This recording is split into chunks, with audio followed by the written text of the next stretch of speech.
With the first qualifier complete, we remain in Asia, moving across from Japan to China to the Shanghai International Circuit. With its twists and turns and a 1.2 kilometer backstretch, Slipstream is king. 3 fantastic races last time at Suzuka to decide the 6 going to the grand final. More of the same, please. The CUPRA E-Racing competition returns as it was last time. Myself, Lewis McGlade, and alongside me, Mr. Chris Buxton. Hello everybody and welcome back to this second round of qualifiers. On your screen now is those that made it through from last week. So those amazing 6 drivers are already through to the grand final. This time out, as you can see, we are at Shanghai. Another 6 drivers will be qualifying through to the big grand final on the 7th of December. More details closer to that, but we get 16 turns of this track await our competitors. The energy usage may not be quite so much of an issue, but slipstreaming and tactics certainly will be, even on these shorter races. Yeah, of course, remember in qualifying, you can see there's 3 points up for offer in qualifying. Effectively, it's like a separate round of a championship. We are only focused on who scores the most points tonight. So for those of you that had a bad round last time out, the likes of Martin Stefanko, they've effectively hit the reset button. They are allowed to qualify. You know, it's, everyone comes into this with 0 points. The first 3 up for offer in qualifying. How that's going to play out is going to be very interesting indeed. You say there about slipstreaming and working together. Well, you're going to see a few of the teams, maybe like Absolute, Ballast, they might start working together, and a few of the drivers that don't have teammates in this may also start working together, may also start teaming up just to try and get themselves a little bit further up the order. It's only a 10-minute qualifying session, so you're not going to have too much time. And, you know, we know that qualifying in this series is going to be pretty important. No, it's not, you know, it's not maybe the highest track when it comes to the requirement of track position, but it's still up there. Absolutely. With the races being so short, they don't have time to recover from any kind of mistake. So, qualifying is going to be very, very important. But yes, like you say, it's going to be down to how well they manage the traffic, whether they team up with someone to try and push them along, or give them a tow along that mighty backstretch. It's going to be all important. And here are the 25 drivers taking part in tonight's race. Absolutely, and what a fantastic lineup it is. Very similar to the strength of field that we had last time. Got a few drivers on there that we'd like to keep an eye on. The likes of Martin Stefanko, who was very, very strong here, or was very strong in pace at Suzuka. You've got the likes of Gianmarco Fiducci. You've got Martin Barner, who's won a race already. He won a race last time out. The likes of Tim Yarshall as well, who's won races at this venue in RaceRoom. Keep an eye on those 4, and of course the rest of the grid. And our VIP driver as well, Sebastian Stahl, making his return in a sense to sim racing, his debut of the season. Of course, the half-brother of the Schumachers. There he is, driving around. We've seen him a few times in the CUPRA sim racing series, and he's got, maybe he's not the strongest driver when it comes to pace, but he does have consistency. He is always there or thereabouts when it comes to the drivers down the back of the field. He's not being dropped away by the sim racers, and considering how much practice these guys do, the fact that they have to qualify, which takes a lot of laps anyway to get on the grid, and he's basically just thrown at the deep end, I'd say he does do a very good job. He looks so relaxed, doesn't he? He's always chill. There is not a hint of concern or stress on that face. He is just there, enjoying life, enjoying the racing. We saw some of the webcams from last time out, very different story, particularly those that didn't fare so well. But yeah, that was just a face of calm, a sea of tranquility, wasn't it? Absolutely. Whilst we're in qualifying, whilst we're in practice at the moment, about to head into qualifying, we'll just take a little bit of a note as to who's where, as we see Karol Zokovikov as he finishes his lap, only down in 21st place. That might be a little bit disappointing for the Russian. Gianmarco Fiducci is currently topping the session from this man. He's going pretty fast in that second sector, just building those final sort of bits of strength of confidence going into a qualifying session. If you can do well at the end of practice, it's very, very important when it comes to the momentum of confidence. Yeah, completely. And also, whilst the practice session on its own doesn't have any merit as far as points are concerned, it's still that one-upmanship. We talked about this last time, 2 weeks ago, where the mental game, the mind games are all that all that more crucial with these really short races, and it all counts. If you know you've pushed your absolute limit and you're still not where you want to be in practice, that sort of thing does weigh on your mind as the qualifying session now gets underway. Yeah, they'll all dart and dive out of the pit lane, try and. So me and Rob have spoken about this an awful lot, where they all leave the pit lane. It's a big race to see who's going to be first and second. Whereas around a circuit race, you don't want to be first and second. You want to be a little bit in the pack. You want some slipstream. We know that all the drivers here are very, very close on pace.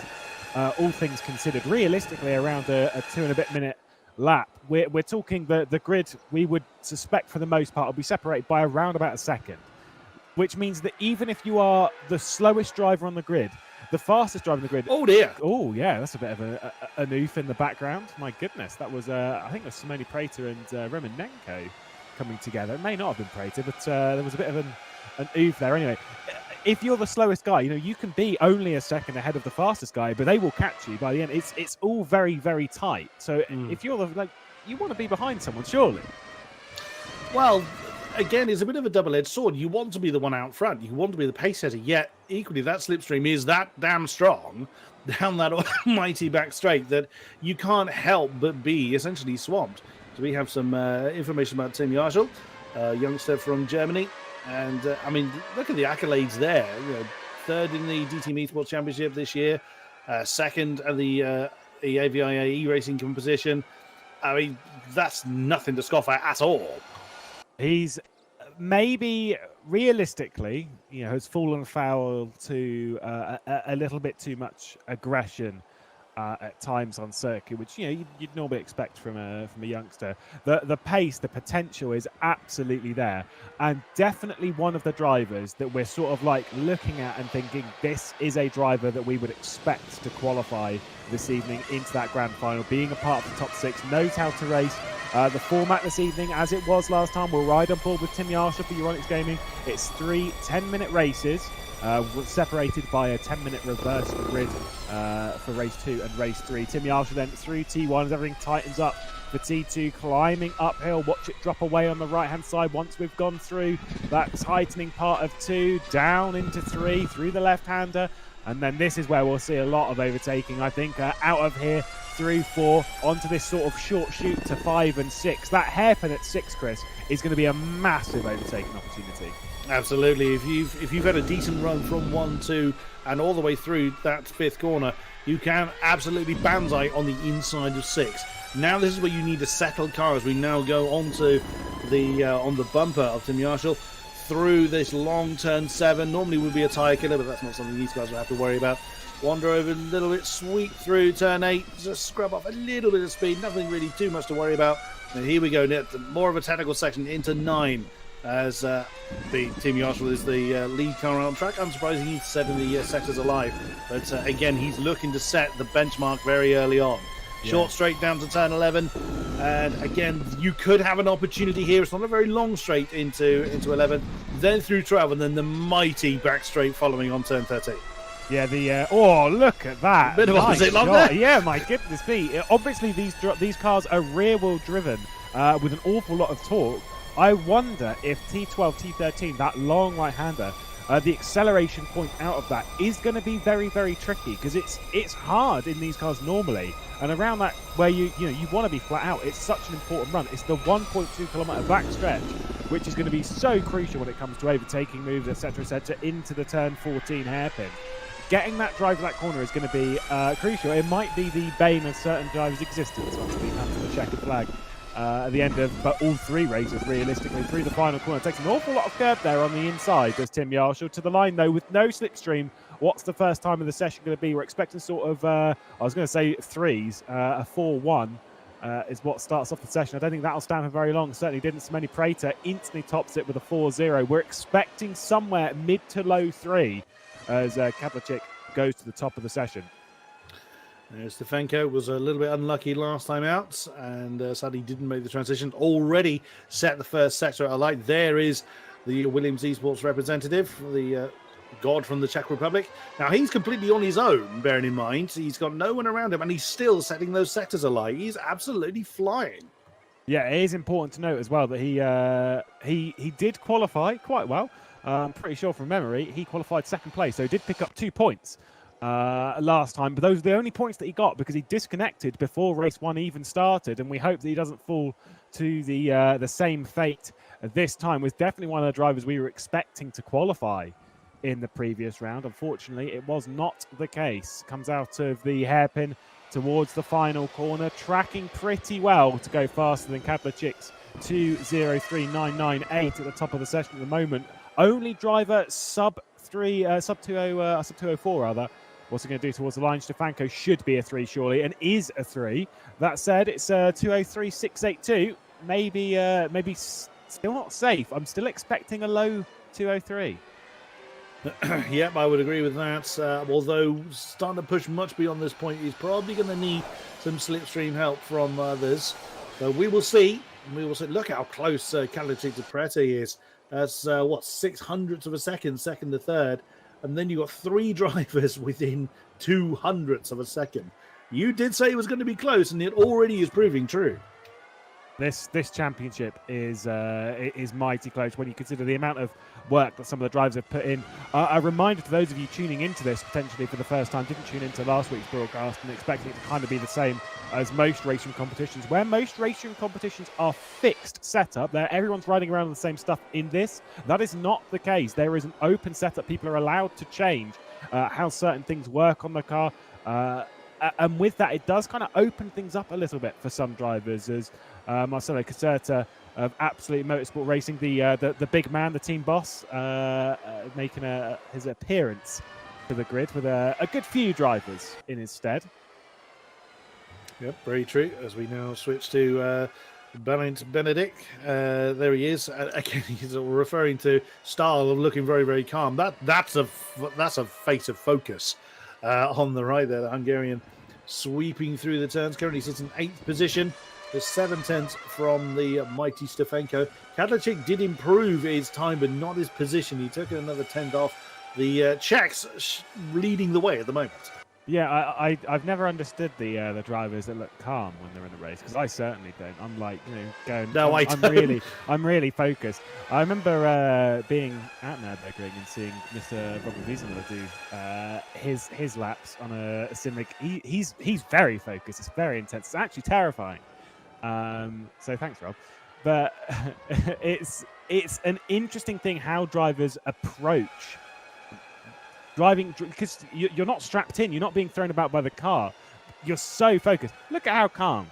Yeah, like, it's insane. That's a Sunday drive for Mr. Stahl, isn't it, comparatively speaking? And he's only a 10th off the back of Stanger at the moment. Exactly.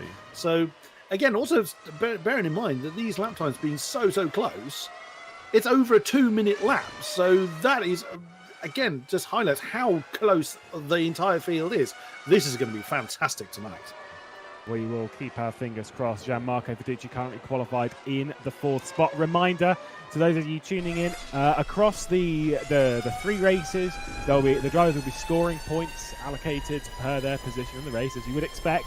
And it is the top 6 drivers that across the entire evening that will move into the grand final. We've already had 6 drivers qualify. That was back in Suzuka a couple of weeks ago. Hogfeld, Pinces, Kunze, Banki, Norbert Poulsen and Ottaviani, all the drivers that have already qualified. That's why we're not seeing the likes of Hogfeld, because they've done their business. Virtual Drivers by TX3 had a great round last time. I think they had 3 drivers get through, as we see Fiducci out of the final corner. Could move up to 2nd place on this lap. See what he does. Hits the line, and that is it is indeed 3rd, and only 400ths off the back of Kadlachik. So very nicely done. As qualifying winds down, Stefanko still out there, so he didn't sit on his laurels. He still remained on that 2:03.6. But again, there was non-slipstream aided, so absolutely storming lap from the champion from the Czech Republic.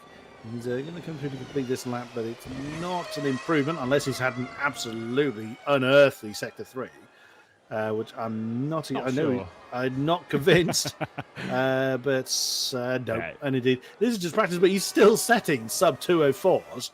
So even on more practice laps from Stefanko, he's still setting the time sheet alive. But also something else to bear in mind, that even though we've had 6 amazing drivers through, that doesn't dilute this field much, if at all. That second lap, though, from Stefanko was actually good enough for pole. For pole.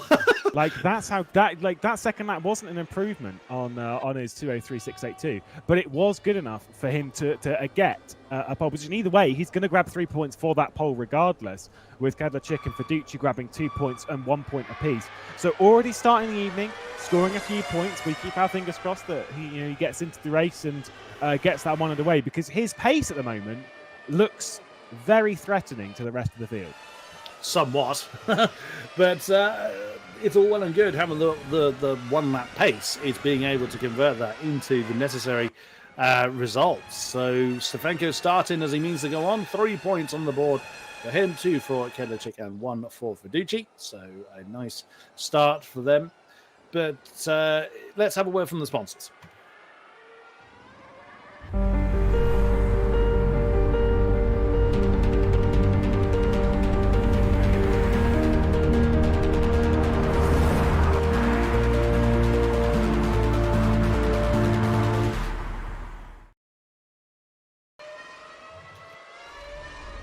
Qualifying complete then here at the Shanghai International Circuit, round or qualifier 2 in the CUPRA E-Racing competition. A fantastic qualifying that saw Stefanko on pole position, with Kadlachik and Gianmarco Fiducci scoring the first points of the evening from that qualifying session. First race coming up, 15 points up for offer in that. Of course, 3 races across the evening, 10 minutes a race. Should be some pretty frantic stuff. A reminder to the 6 drivers that have already qualified for the grand final in December. Christopher Hugfeld was the first one, was absolutely dominant back at Suzuka. Adam Pinces and Julian Kunze looking pretty strong as well, with Ben Spanky, Norbert Husam and Alessandro Ottaviani. The 6 drivers already moving through. Said about virtual drivers by TX3 looking very, very strong. After race 2, they were 1, 2 and 3 in the points across the evening. What it means, though, is for the virtual drivers by TX3 drivers, they're actually in the race currently. They've effectively lost 3 teammates that have already gone through. They're not allowed to participate in tonight's action. They've already got themselves qualified. How do you think that plays into things, Chris? Well, that can go one of 2 ways. Yes, they don't have either the rear gunner or the slipstream generator for now, but equally, it's one less person they have to overcome.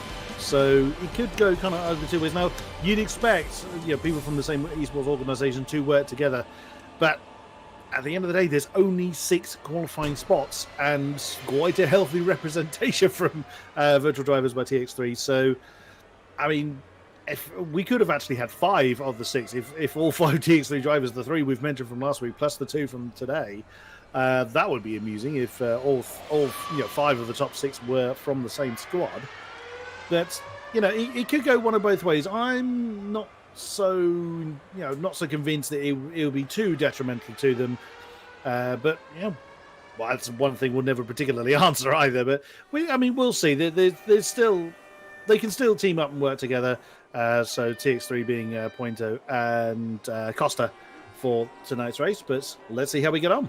Yeah, Quentin Pointo is actually a driver that I would keep an eye on, and it's kind of struggled through the CUPRA Sim Racing Series, but seems to be okay in this car. And obviously with coming off the back of having the team doing very well back in Suzuka, it's potential for him to get himself qualified this evening. The same with Martin Barner, who only qualified down in 10th place, of course, race winner for AAA Esports. His teammates already gone through, being Adam Pinces, so maybe not ideal for him. First race then about to come up. You can see there how fast these things will get off of the line. It's going to be a very quick run into the first corner here. Our first 10-minute race in the Shanghai International Circuit, with Martin Stefanko on pole ahead of Kadlachik, Fiducci and Simone Prater. Keep an eye on that second row. Could get a good launch into T1. The lights are on and we'll be ready to get underway. Oh, my goodness me. There was a good start from Max Pfeiffer, who I was just looking at there. It's a terrible start from Gianmarco Fiducci, who's already been swallowed up by the pack. And here comes Pfeiffer around the outside of him.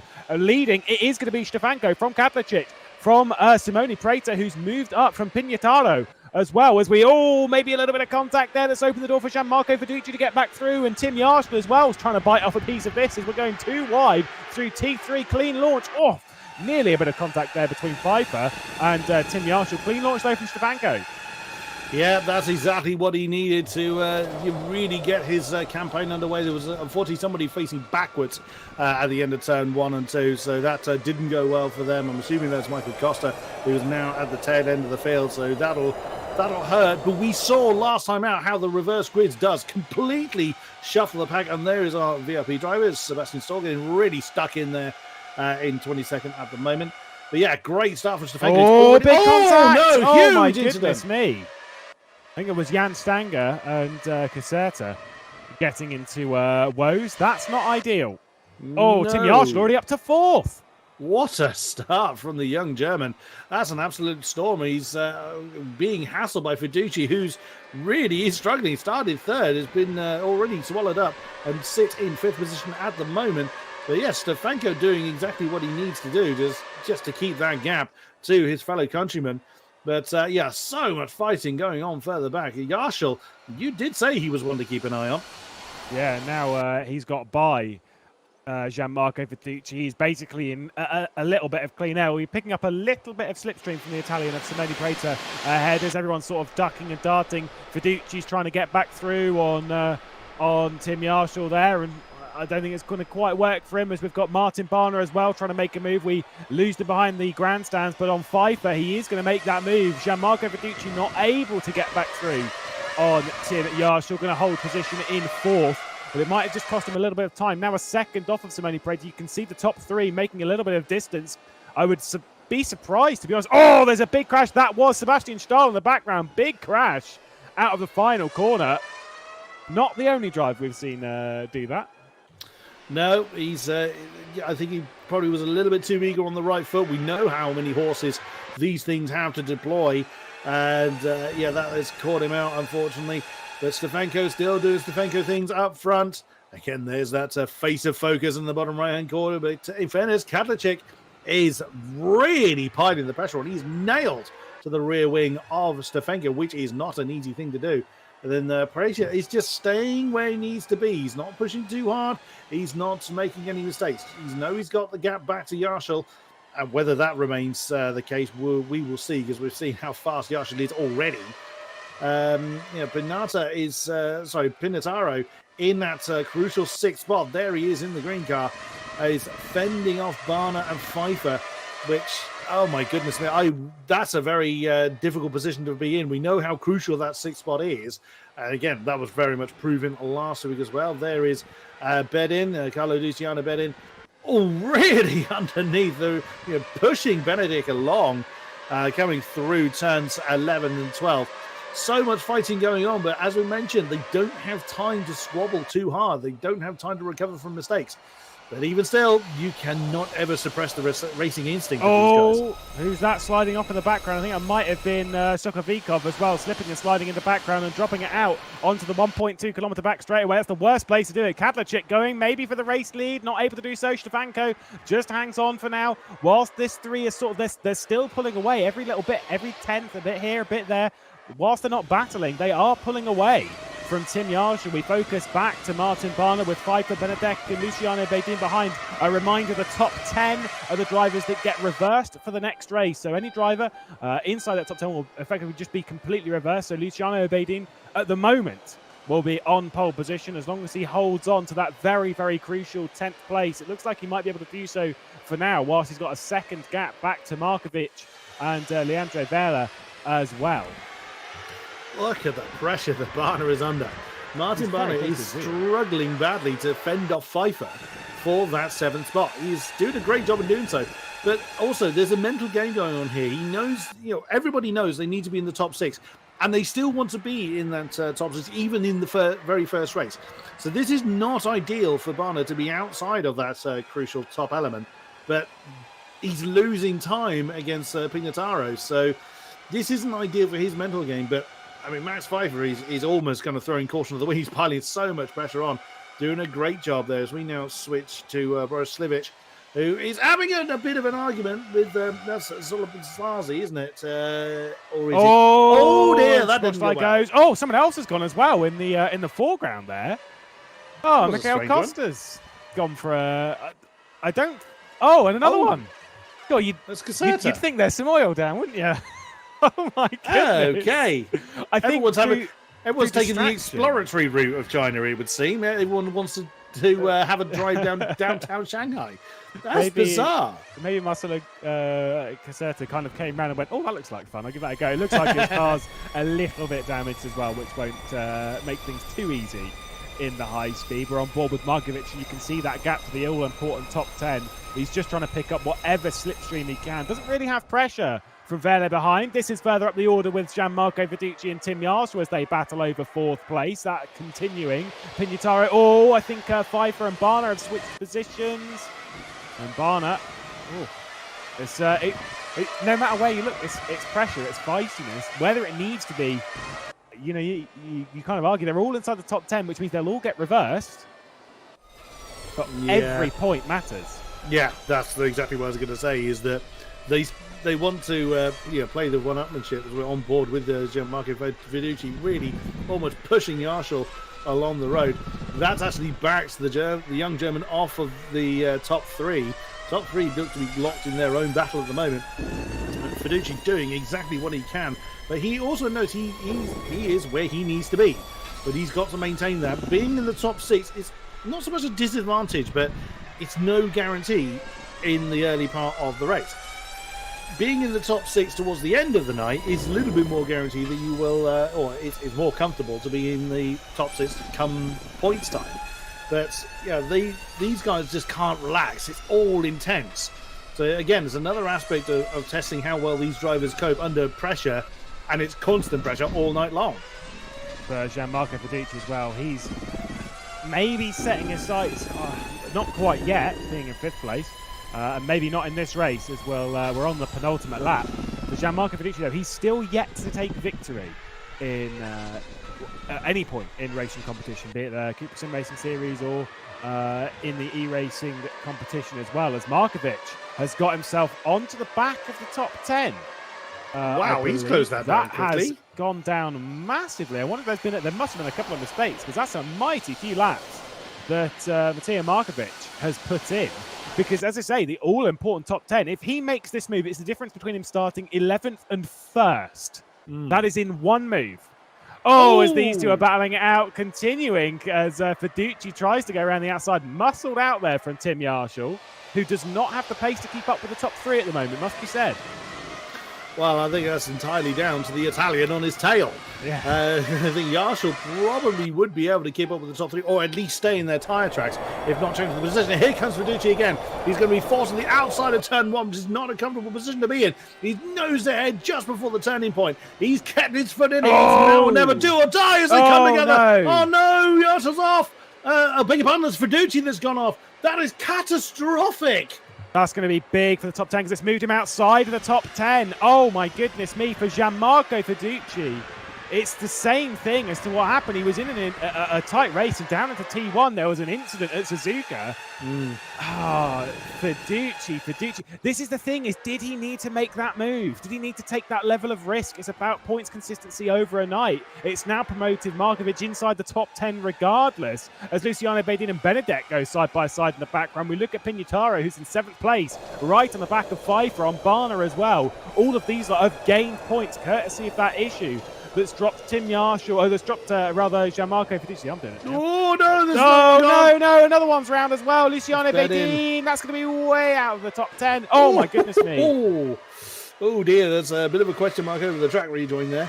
Also, we saw last time that he didn't recover from that race 1 incident, did he? He was in those really crucial top 6 positions, fell out of it, and never recovered. So let's hope he doesn't do the same again. Last lap, though. Last time onto this 1.2 kilometre backstretch already. Leandro Vela currently in 10th place. Wait for that to change as Corentin Ponto's on the back of him. And Gianmarco Verducci as well. Desperate to move himself inside that top 10. He's going to have to put in a very big move or try and go back to it. Unfortunately, our focus must remain up the front end of the field as Martin Stefanko, who was so disappointed with what happened last time, he disconnected. He's nearly left the door open for Kadlachik to come through as well. It's not worked. Stefanko's got one more corner to go round, and I think he may well be able to do this. It was disappointment last time, but this time with a pole position and now a race victory for Martin Stefanko. Williams Esports, 15 points goes his way. Gianmarco Verducci is inside the top 10. He's brilliant. Oh, no, there's someone that's gone off on the way down to the line. Oh, no, Benedek. Oh, no. my goodness. And he's retired the car. But, yeah, Fiducci has gotten that crucial 10th spot. Well, there's a bit of recovery. That'll certainly help him for race 2. Can he just calm himself down? I think you made the point that he really didn't need to make the move he was making. It's easy for me to say that when the red mist descends, when the racing instinct kicks in, it's very difficult sometimes to control that. But yeah, there's a very disappointed face there on the right-hand side. But that is how the positions now stand. Yeah, Benedek not particularly happy with that one, but Stefanko will be taking first place from Kadlachik and Simone Prater, our podium. Tim Yarshall, we're not quite sure what happened in that incident between himself and the Italian of Gianmarco Fiducci, or, this is the big question, how Gianmarco Fiducci got himself up into that position, whether there was anything that happened with the hairpin. He did gain 2 places in the final sector, which I'm not saying he did anything dodgy, but you never know with how things can get down the back end. I'm assuming that'll be very much a provisional position. Of course, he'll remain in the top 10, so he's going to get reversed anyway. But of course, points, penalties and stuff afterwards, they can very much change things as to whether you qualified or not. Indeed they can. With Stefanko, though, on that 15-point barrier, he'll be looking pretty strong. Got to get reversed, though, back down to 10th place, so he's got a lot of work to do in this race as well. But Gianmarco Fiducci, who's yet to take that victory in RaceRoom competition, this may actually be, the silver lining and such from that incident from Tim Yarshall. It's moved him outside the top 10. He's moved back into the top 10 in 10th place, which then means that he's going to be reversed onto pole position. What better opportunity is there for him to grab that victory? Absolutely. It'll be a great way to just kind of rebuild his confidence a little bit. I'm sure he's probably had a bit of a knock again in the confidence department. But equally, it's a bit of a proving ground. We've seen he's had very good pace, but unable to convert that into a result. Now is the prime opportunity with potentially faster drivers behind him, with traffic to deal with. He now just needs to run off into the distance. Well, we'll find out what happens. Well, we've got race 2 coming up momentarily, but before that, let's have a word.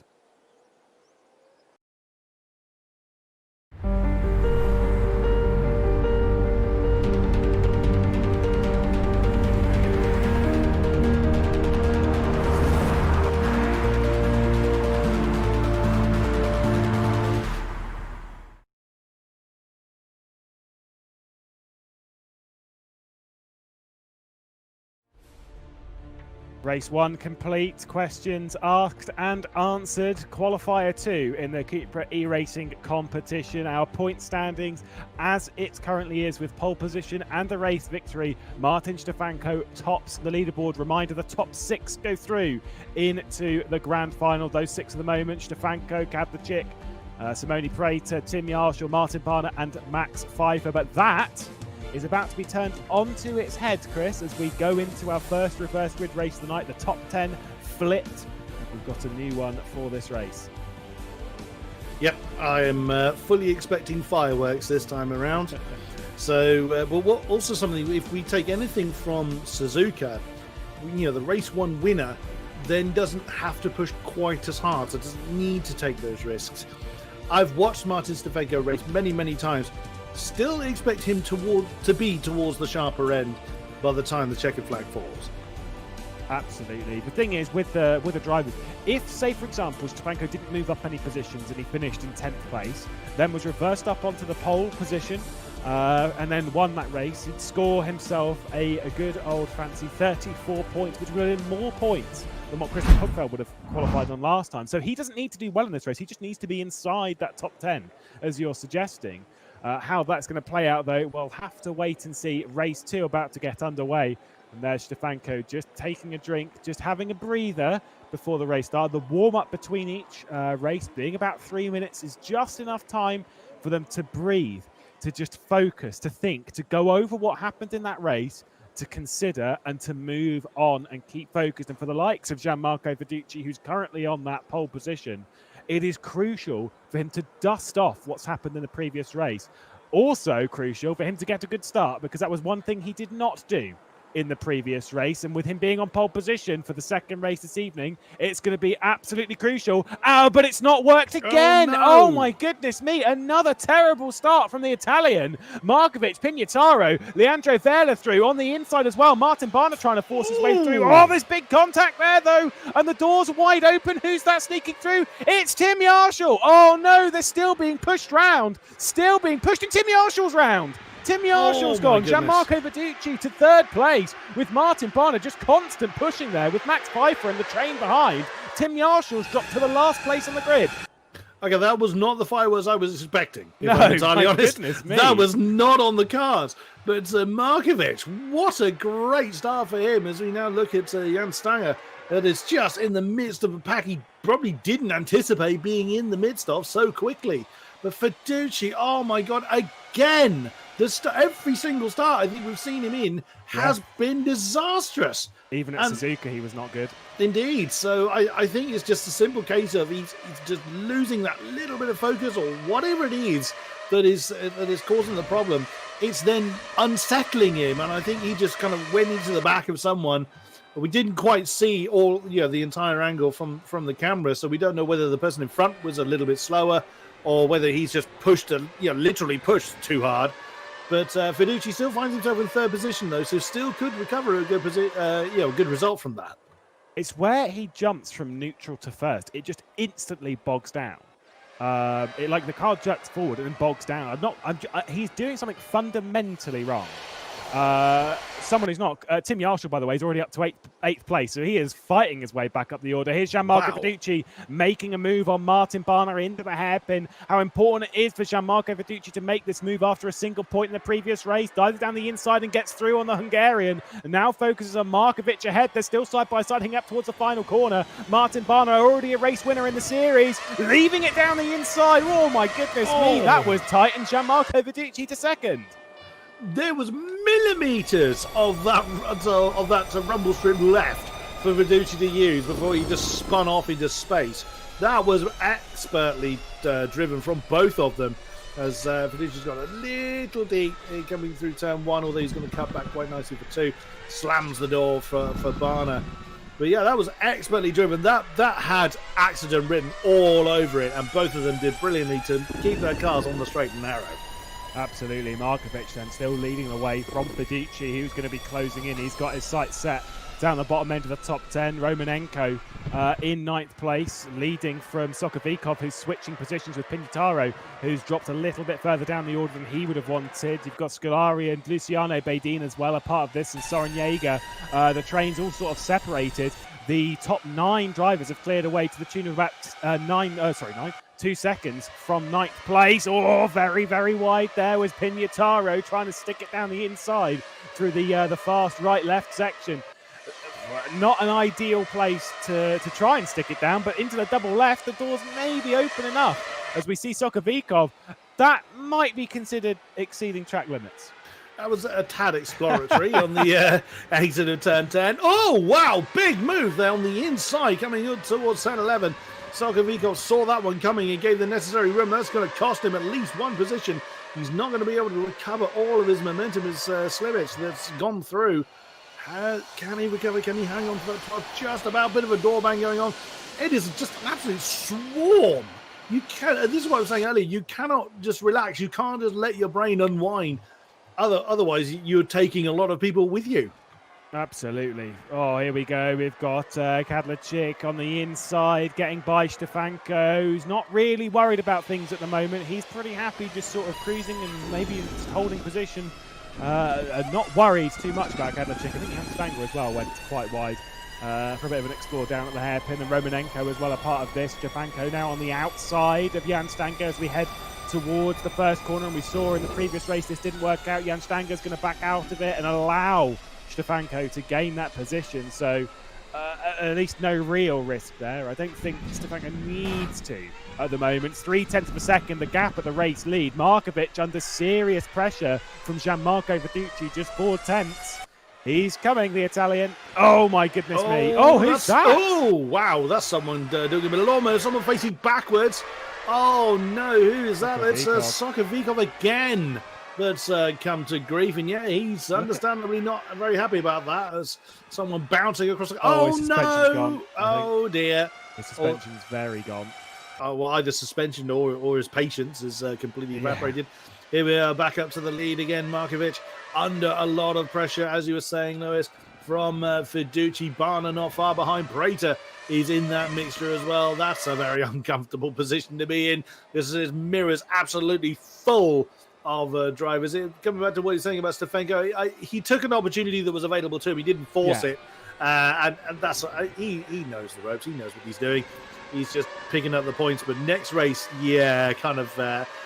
imagine that the fight will be very much back in Stefanko and his driving. Oh, this is surely an opportunity for Fiducci. Look how early Markovic goes with that defensive line, nearly driving off the road. He's going that defensive. Right behind them, Barner and Prater having an argument for third position. There goes Fiducci. Can he do it?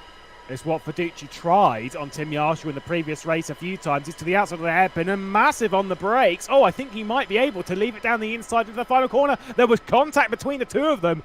Very much a slight bit of opposite lock from Gianmarco Fiducci, who now hits the front here at Shanghai, looking for his first victory in RaceRoom competition, penultimate lap of the race, with Markovic behind on the run into T1. Also, just a bit of a note, Tim Yarshaw is up to 10th place from the back of the grid. That is a mighty drive. Here's Fiducci looking back to Markovic, holds on through T1, beautiful in defence, and now he needs to make this work. Oh my goodness me, that was very close from Markovic. He needs to put in the lap of his life to try and break the slipstream before we come out of T13.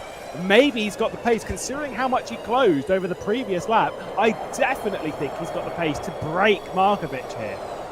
We will see, though, because he's got to do it for 2 laps. That's going to help. That is definitely going to help. That's going to put Markovic under a lot of pressure from Prater, Barner, and Pfeiffer is in that fight as well. Really not that far behind. He's the base of the rest of the top 10, or almost. Maybe Yarshaw not quite in that battle. As you said, Lewis, he's done an absolutely storming job to recover to 10th positions. We now look at Pinataro having an argument with Benedict for 11th spots. Again, lots of pushing and shoving and banging going on, as you would imagine from the... Oh, that's a reshaping bonnet on the Hungarian car.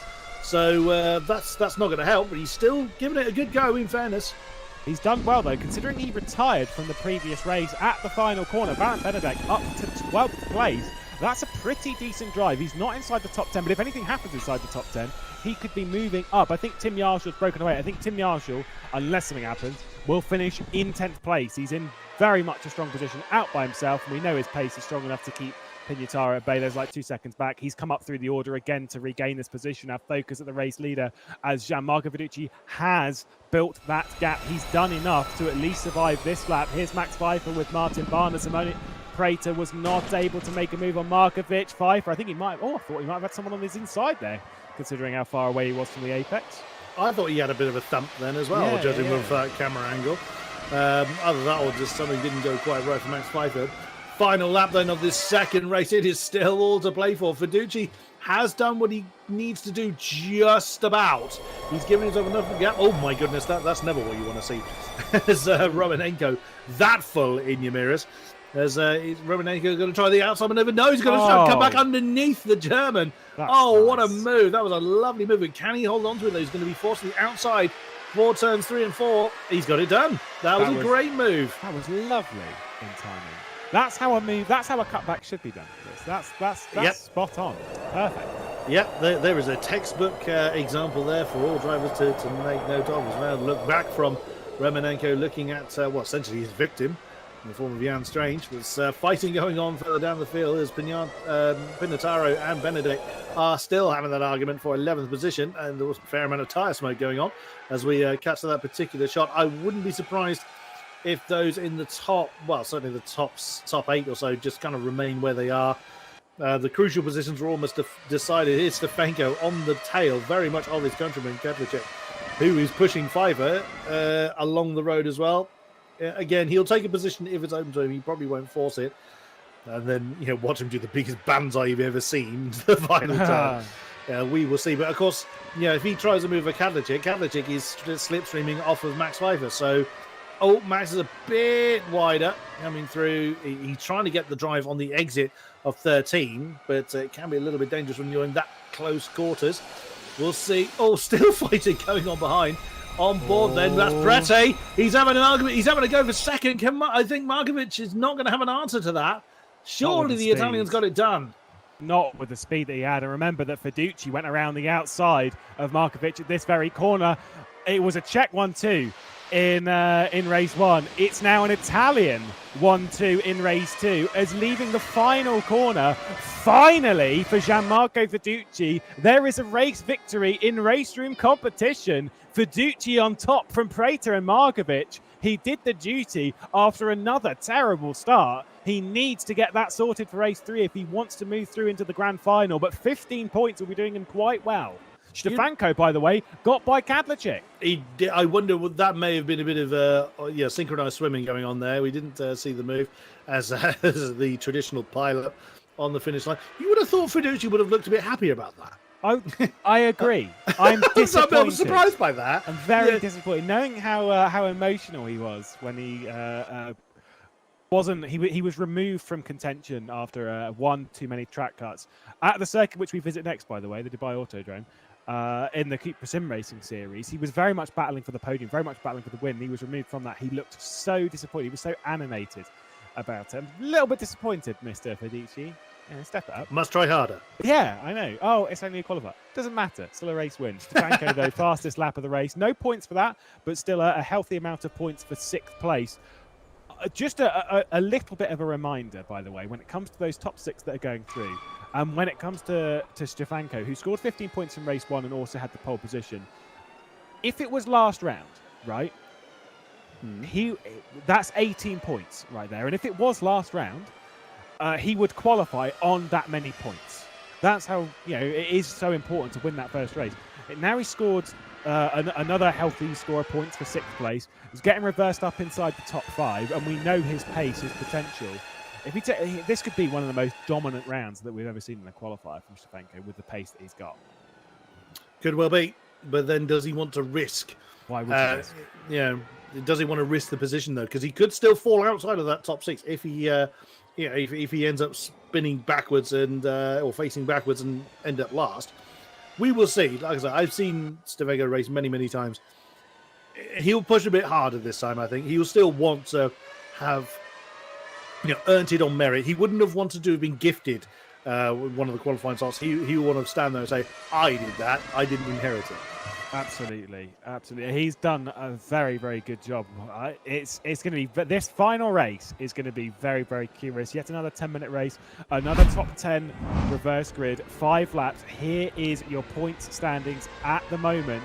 Martin Stefanko leads by a single point from Simone Prater after that 2nd place finish. Kadlecic and Gianmarco Fiducci, Martin Barner and Mattia Markovic, our top 6. The top 6 going through into the grand final. 23 points for Stefanko. That's a pretty nice all of points. Same with Simone Prater. They're going to be pretty hard to knock outside of that group. They're almost realistically safe. I believe they can only be knocked out if something mad happens and the next 6 cars, because it's only Pfeiffer and Yarsha that are actually outside of the top 6 that can beat them, because that's how far they're pulled out. True, but we've seen plenty of mad happen already, so it's not impossible. Also, I'm keeping an eye on Mr. Yarshall. We saw how well he recovered from this race, and he's starting pole this time, I believe. So, Tim Yarshall, I'm keeping an eye on the young German. Absolutely. We'll have to see how he does. And obviously, that race 3 that is coming up, we'll see Yarshall on that pole. We know he's feisty on speed, taken out at turn 1 in race 2. But before that, we'll just go to a quick break, our final one, before we come back for the final race.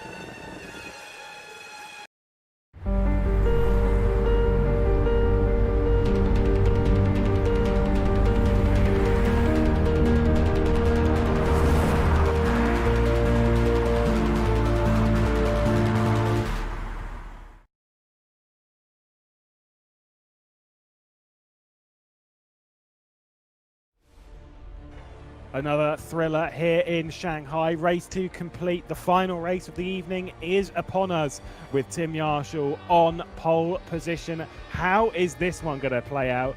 Chris, what a fantastic race 1 and race 2. More of the same, please. I'm pretty sure we said that last time. And I have every reason to think we will say it every time. Of course. in fairness. But yeah, Tim Yarshall really does have a great potential. Judging on the pace we saw in both the races, not just the previous one, I think he's really got the potential to run off into the distance. But again, this was the race that really kind of gave us a lot of screaming points last week. We've had a lot of screaming points this time as well. So once again, fireworks abound. Yeah, with Gianmarco Fiducci as well, starting from that 10th place after that first victory. We know how bad his starts have been so far, respectfully. Hopefully he gets a good one, finally. Race 3 about ready to get underway here in Shanghai, and Gianmarco Fiducci didn't even move that time. Oh my goodness me, someone who did move, Tim Yarshall, off and clear. Jan Stanger behind. It's a German 1-2 in this race, with Kadlachik as well battling out with Stefanko, Pfeiffer, Romanenko as well behind, as we spread 3 and 4 wide through T1. Oh, Fiducci dropped back into the pack to 15th place. Ouch. Oh my goodness me, he's got Corentin Pointeau on the inside. The virtual drivers by TX3 man. The Frenchman not quite able to get through. This man has run away though. Tim Yarshall leading clear at Shanghai. Yeah, that's what I was expecting him to do, is get an absolute storming start and run off. As we see Romanenko make that move on Pfeiffer, who's just lost another one to Barner, for that 5th position. Continuing now to try and put the pressure on Stefanko again. The Czech Republic guys don't need to be doing anything, although Kadlachik is having a bit of an argument with Jan Stanger, coming, working their way through the twisties, coming into 9. Oh, what a big move from Kadlachik! He's not hanging around at all. Here comes Stefanko to try and capitalize as well. He kind of ran out of room there. But again, Stefanko doesn't want to risk being sent off into Narnia. But wow, Kadlachik! That is a mad move from the Varga Sim Racing, man. They're a team that's definitely moving forward in sim racing, and Kadlachik is determined to make that the case here as well. Dropping down the order, someone on the inside. I think that might have been Caserta, who's not had a great run of it this evening. He's now down to 17th place, the Italian. Stefanko in the slipstream of Jan Stanger. What's he going to do into the hairpin? Is he going to remain patient? We've got the line. Martin Barner pokes out there on Konstantin Romanenko. Oh, Stefanko's leaving on the outside. Oh, there's Martin Barner. Hello, welcome to the scene. Bashes Jan Stanger out of the way. Allows Stefanko through. Oh, that was a bit naughty there from the race winner back in Suzuka. And Martin Barner was probably going to get a bit of a slap on the wrist. Oh, no! Romanenko. Oh, it's a shame for Romanenko there. Just, again, too many beans on the exit of the final turn. How on earth did Stefanko thread the needle and get right the way through that incident? That could have easily sent him off into the dust on the outside of turn 14. He just casually turns to his right. Oh. I think he even gave a bit of a shrug as well on his webcam. Unbelievable. As Prater gets a bit of a door knock from Markovic there on the inside, coming through turns 1 and 2. Just about holds on to that 7th position. Lots and lots of scrapping going on, but yeah, Tim Yarshall, exactly what I thought he'd do. Yeah, absolutely. He is running away 1.2 seconds clear of Kadlachik at the moment. What an incredible start to this 3rd race for him. Running away with things at the moment to Simone Prater. Oh, he doesn't need to be taking big risks here. To Simone Prater. Yes, he's in 8th place, but at the moment, with the points that he's scored, he doesn't need to take anything major. He's done well throughout the night. He's scored decent points in race 1, decent points in race 2. The risk factor does not need to be too high. Obviously, you'd want to tick off a few points. He just doesn't need to do anything silly at the moment. And sat behind Markovic, it just needs to remain patient. Right, so if the race finished now, oh my God, that's Benedict again having an argument with Prater. If the race finished now, Fiducci would be on 17, Markovic on 16. So Fiducci barely would be the last one through. So Fiducci, who in fairness has done a pretty good job to get back up into 10th position from yet another disastrous start. Oh my goodness me. Benedict there, a late defence. Somewhat. Oh no, someone's coming through there. That would be Leandro Vela. Oh no, we've got big contact here. Big contact. Oh, that's not good for Gianmarco Fiducci. Definitely got held up there by whatever was happening ahead. I think that might have been That might have been Simone Prater who had issues. Oh, and Finucci's round. Yeah, that was a bit of a head. Oh, and it's going to get collected. Oh my goodness me. He's just in a ball of smoke there. He's had enough. He knows what's been lost. But I can't really say that was his fault. He was caught up in an incident that was started by somebody else. He was very much the innocent bystander on that one, as Barner is having a move on Jan Stanger for 4th position. And is he dragging Pfeiffer with him? Again, as the march of the Germans coming through. Oh, side by side as they head down towards turn 6. Who's going to win out on this one? Stanger, I think that is on the inside. Yeah, Stanger on the inside, Pfeiffer outside. And right behind them is Markovic, who's lost a few as this race has gone on. The Germans still having an argument on who is going to have that 5th position. Pfeiffer's going to have the inside line coming through turn 7. Can he get it done this time? Just about, but again, he's given enough racing room to Stanger, who's well caught. Very well caught there from Stanger, and then that's allowed Markovic to try and get a run on Stanger. My goodness me, again, this is what we've had all night, just fights on fights on fights. It's brilliant. Yeah, for Pfeiffer, this is big because he does need to gain any position, because at the moment, with the points that he's scoring, I believe he'll be enough to at least draw level with Gianmarco Fiducci after his retirement from the race, on board with Markovic staring at the back of Jan Stanger. That was a great save. That was definitely the 2-foot save. Tim Yarshall, FYI, under pressure at the race lead. Kadlachik is not waiting around. He doesn't feel safe, even though realistically he is. And he has closed the gap to the German and now is being squeezed off. Oh, the door's wide open. That's why you don't squeeze. Tim Yarshall absolutely made to look like a mug there as Kadlachik comes through and takes the lead. Wow, Kadlachik took command of that situation. That is mine. Get out of the way. Yarshall did his best, but looking back from the Czech driver now as he looks at the determined German now going to the outside, coming through turn 1. Is he going to try to cut back underneath? He is. Now we've seen this already once tonight. Can he get it done as it comes through turn 2? Yes, he does. Oh, Tim Yarshall, you can't discount the youngster. Very nice. And look who's now in the scene, Stefanko as well. I feel bad for Rob watching him put in all the numbers to the standings that we've got. He's constantly having to delete it and reset it as this race chops and changes. Stefanko now desperate to go for a 2nd place and maybe for a 2nd victory of the evening. Currently in 3rd place, doing more than enough, far more than enough. He realistically doesn't need to do anything. It's just a free victory for him if he can take it. He doesn't need to, but you're not going to turn down a victory, are you? No, you always want that top step. But again, Stefanko will play the sensible game. He won't try and force, especially with Kadlachik, his fellow countryman. As much as they're not kind of working together per se, he won't do anything silly. He won't take anybody out of the race. But Pinataro, though, he won a bit more breathing space than he's got. Jan Stanger, what a shame for Jan, right the way up there. In the top 2 very early on. I did wonder whether we were going to get a German 1-2 this time around. We've had the Czechs do it in race 1, the Italians in race 2. I thought the Germans might have a go at it in race 3. Sadly, didn't prove to be the case. Max Pfeiffer, the next German up the road. But Pinataro doing what he can to try and move it. Oh, here we go again. The top 3. Here comes Kadlachik. Can he do anything about it on the outside of turn 14? Stefanko's just essentially Stefanko could be a camera car. He's just enjoying the ride, I think. But no, Yarshall's not having any of that. Defends the line, denied. Just looking at the points, by the way, if everything was to finish as it is at the moment, then Gianmarco Fiducci, Markovic, and Max Pfeiffer will all be locked in 6th place on 17 points. Fiducci would advance because of the victory in race 2, but the race is not done yet. Markovic can still gain a place. Pfeiffer can still gain a place as everyone darts and dives over the escape road on the exit of the final corner. Big snap there from Kadlachik, nearly opened the door for Stefanko to find his way through. Leandro Vela's got through on Jan Stanger as well as they switch up their positions and still continue to do so. And Kadlachik not able to get through on Yarshall yet. Not yet. Correct word used there as Stanger is, I think, falling down the field. Here's Max Pfeiffer now 5th position on the back of Barner.